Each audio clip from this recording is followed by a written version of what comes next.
Hello everyone, welcome back to BCS Academy. This is Anurag Agrawal. Guys, in this video we are going to learn what's the difference between a gerund and a present participle. Lots of students are usually confused while using these words in their sentences. So without any wastage of time, let's get started. देखिए, Geraint और participle में basic अंतर क्या होता है, आज हम इस वीडियो में क्लियर करेंगे इस चीज़ को कि जेरेंट और पार्टिसिपल में बेसिक अंतर क्या है, इनके फंक्शन क्या हैं, इन्हें कैसे सेंटेंसेस में इस्तेमाल किया जाता है। तो सबसे पहले जो जेरेंट होता है हम उसके बारे में बात करेंगे। जो जेरेंट होता है उसे भी हम वर्ब की फर्स्ट फॉर्म में आईएनजी लगाकर बनाते हैं। किसी भी जेरेंट को वर्ब की फर्स्ट फॉर्म में आईएनजी लगाकर बनाते हैं। वहीं पर जो प्रेजेंट पार्टिसिपल है उसे भी हम वर्ब की फर्स्ट फॉर्म में आईएनजी बनाकर लगाते हैं। प्रेजेंट पार्टिसिपल को भी वर्ब की फर्स्ट फॉर्म में आईएनजी लगाकर बनाते हैं। अब स्टूडेंट्स इसी बात से कंफ्यूज हो जाते हैं कि ये भी वर्ब की फर्स्ट फॉर्म में आईएनजी है और वो भी वर्ब की फर्स्ट फॉर्म में आईएनजी है, तो इनमें डिफरेंस क्या हुआ। तो मैं सीधे सटीक शब्दों में बताना चाहूँगा कि जो जेरेंट है वो अपने आप में एक नाउन का काम करता है। जो जेरेंट है वो अपने आप में एक नाउन का काम करता है। अब हम जानते हैं कि नाउन किसी भी सेंटेंस का सब्जेक्ट या ऑब्जेक्ट कुछ भी बन सकता है। वहीं पर अगर हम प्रेजेंट पार्टिसिपल की बात करें तो प्रेजेंट पार्टिसिपल्स अपने आप में एडजेक्टिव का काम करते हैं। प्रेजेंट पार्टिसिपल्स अपने आप में एडजेक्टिव्स का काम करते हैं। अब क्योंकि ये एडजेक्टिव है तो बेसिकली ये नाउन और प्रोनाउन को क्वालिफाई करने के लिए इस्तेमाल किए जाते हैं। इस बात को हम एग्जांपल्स के थ्रू बेहतर समझ पाएंगे। तो आइए कुछ एक एग्जांपल्स लिखते हैं। वॉकिंग इज गुड फॉर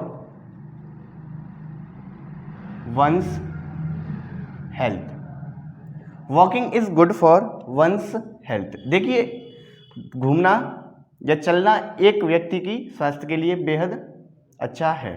यहाँ पर लिखा है इज, यानी कि ये अपने आप में एक हेल्पिंग वर्ब का काम कर रही है। तो इससे पहले आने वाला जो शब्द है वो अपने आप में नाउन का काम कर रहा है। अगर हम देखें इसे तो ये V1 में आईएनजी लगाकर बना है, V1 में आईएनजी लगकर बना है और ये नाउन का काम कर रहा है। अच्छा, आपने टीवी में भी देखा होगा, आपने अक्सर टीवी में देखा होगा smoking is injurious to health. आपने अक्सर से टीवी में देखा होगा smoking is injurious to health, धूम्रपान सेहत के लिए हानिकारक है। यहाँ पर लिखिए ये एज अपने आप में हेल्पिंग वर्ब है, तो इससे पहले आने वाला जो भी शब्द है वो अपने आप में सब्जेक्ट का काम कर रहा है। और सब्जेक्ट या तो नाउन होते हैं या प्रोनाउन होते हैं। अब ये प्रोनाउन तो है नहीं, तो अपने आप में नाउन ही हुआ। और बेसिकली ये बना कैसा है, V1 में आईएनजी जोड़कर ये बना है। तो ये हुआ जेरेंट। अब बात करते हैं पार्टिसिपल्स के बारे में। पार्टिसिपल्स हम जानते हैं एडजेक्टिव का काम करते हैं और एडजेक्टिव नाउन या प्रोनाउन को क्वालिफाई करने के लिए इस्तेमाल किए जाते हैं। आइए एक सवाल लिखते हैं।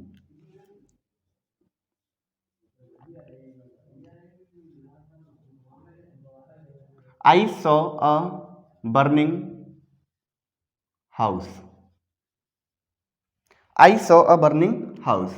I saw what? मैंने क्या देखा? घर देखा। घर अपने आप में एक सिंगुलर काउंटेबल नाउन है और सिंगुलर काउंटेबल नाउन से ठीक पहले आने वाला शब्द एडजेक्टिव्स होते हैं।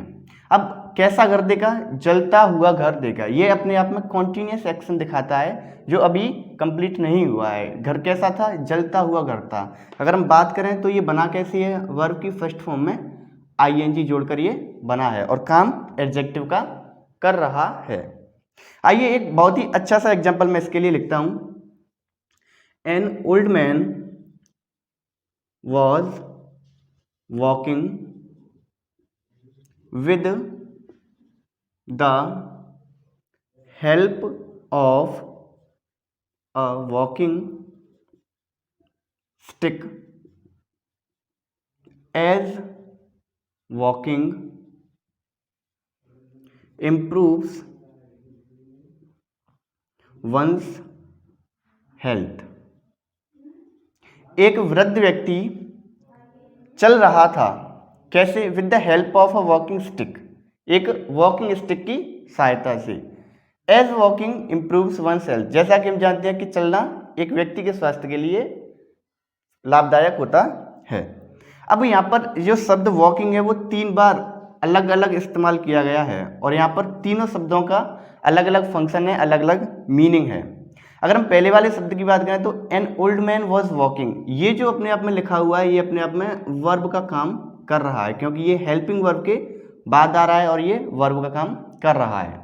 With the help of a walking stick, अगर हम ध्यान से देखें तो ये स्टिक अपने आप में सिंगुलर काउंटेबल नाउन है और इसी की खासियत या इसी को क्वालिफाई करने वाला शब्द वॉकिंग अपने आप में एडजेक्टिव का काम कर रहा है।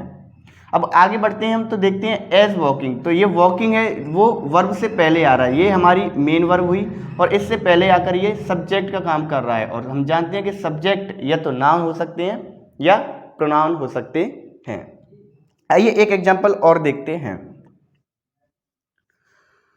Ram was running, I saw a running car, running is a good exercise. देखिए यहाँ पर 3 अलग अलग सेंटेंसेस लिखे हैं और तीनों ही सेंटेंसेस में हमने रन का इस्तेमाल किया है, उसकी पार्टिसिपल फॉर्म का इस्तेमाल किया है, रनिंग, रनिंग और रनिंग। लेकिन इन तीनों ही सेंटेंसेस में जो रनिंग है वो अपना अलग अलग एक्शन परफॉर्म कर रही है। पहला जो सेंटेंस है राम वॉज रनिंग, राम दौड़ रहा था, तो यहाँ पर जो रनिंग है वो काम कर रही है वर्ब का।